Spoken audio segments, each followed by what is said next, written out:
like trying to keep myself alive so that I can start tea. It's so far away for me.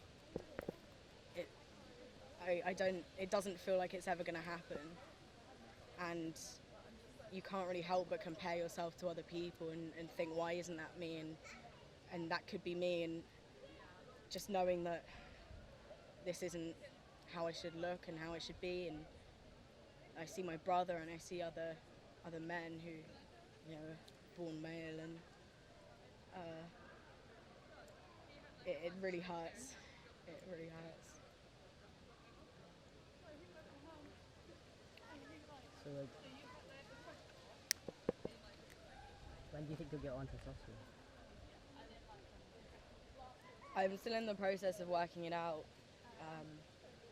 and it's kind of money that's holding me back, really.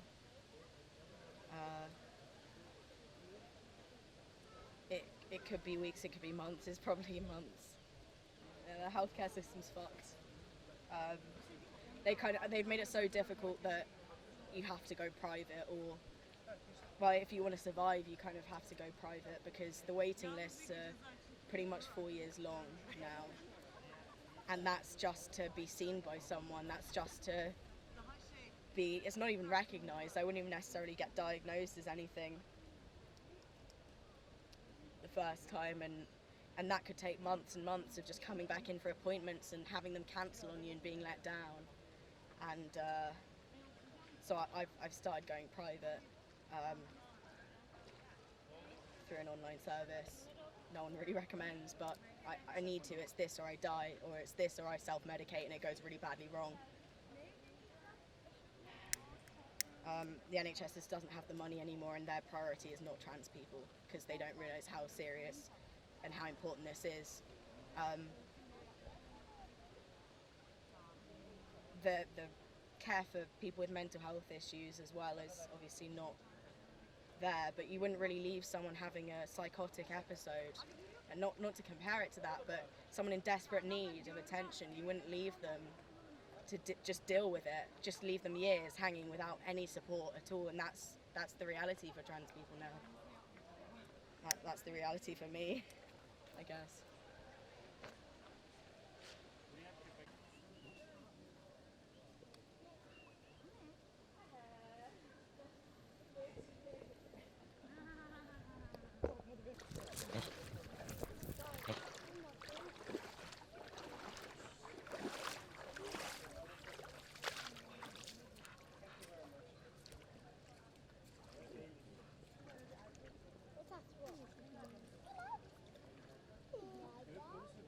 I've always really loved water, just ever since I was a kid.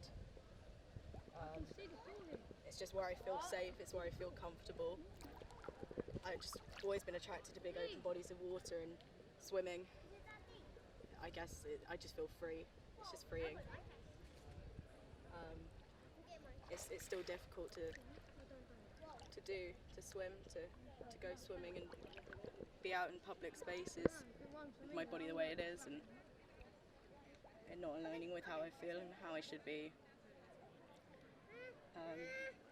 But I try. I still try the best I can to spend time here.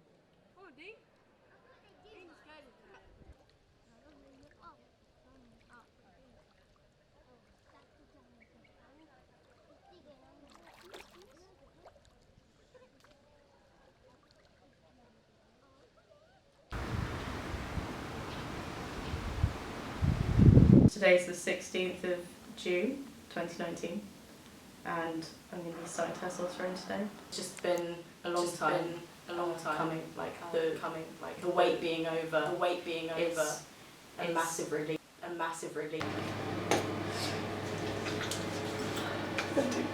Oh my god. It sounds like alcohol.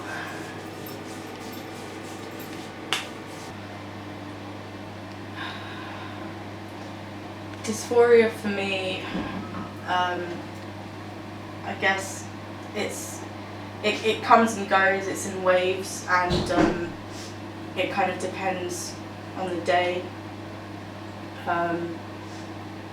But I guess the there's kind of something always present. It's just the knowledge that this body isn't right and it isn't mine. It isn't how I see myself in my head. I don't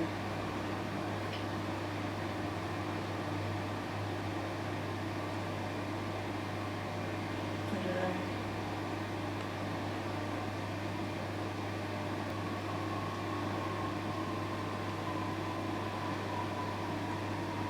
I just hope it does what I want and need it to do. I know I'm never gonna have the body that I should have been born with, but as long as I can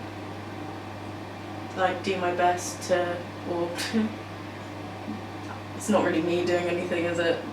The hormones and eventual surgeries will hopefully just help me feel more comfortable and more at peace, and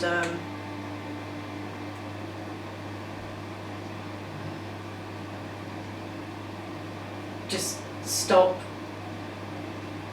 or lessen the, it's not really a voice in my head, but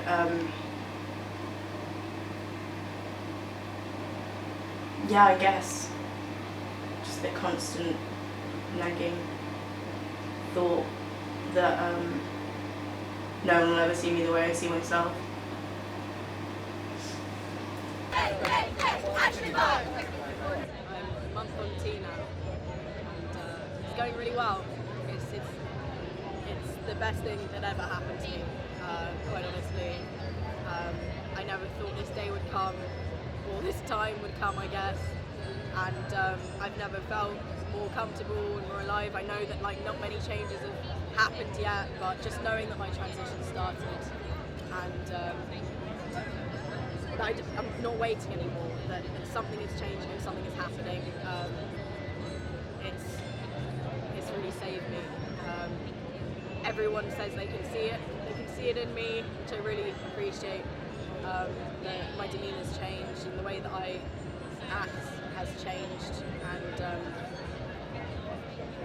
I'm connecting with a lot more people, and it's really good. My self-confidence my self-esteem is a lot higher than it's ever been, and hopefully that only continues.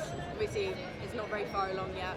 My voice hasn't really done much, although some people say it's got deeper. I think that's more just to make me feel better, make me feel good. I respect. I'm a lot sweatier. My acne is bad.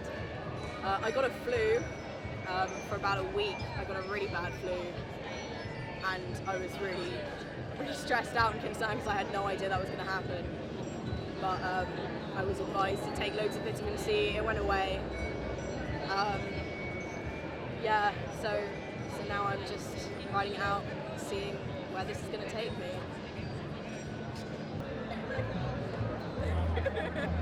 Oh my god. Why are you guys protesting? We are protesting the election of Boris Johnson as Prime Minister. He's a wanker. What's it got to do with trans? He basically opposes everything. I don't know what exactly he said about trans people. I know he said bad things about gay people. I don't think he's voted. It's hardly surprising that he would like trans people. That's all. Yeah, no, he's not said anything good about minorities, and he's not voted in favour of any policies or anything that would help us. We're definitely going to lose the NHS because of him, and so we need to fight Saving our that. healthcare. Yeah. What do you think the government needs to do to support trans kids? Give us fucking healthcare. Just healthcare. We need healthcare. We need inclusion in schools. We need education in schools.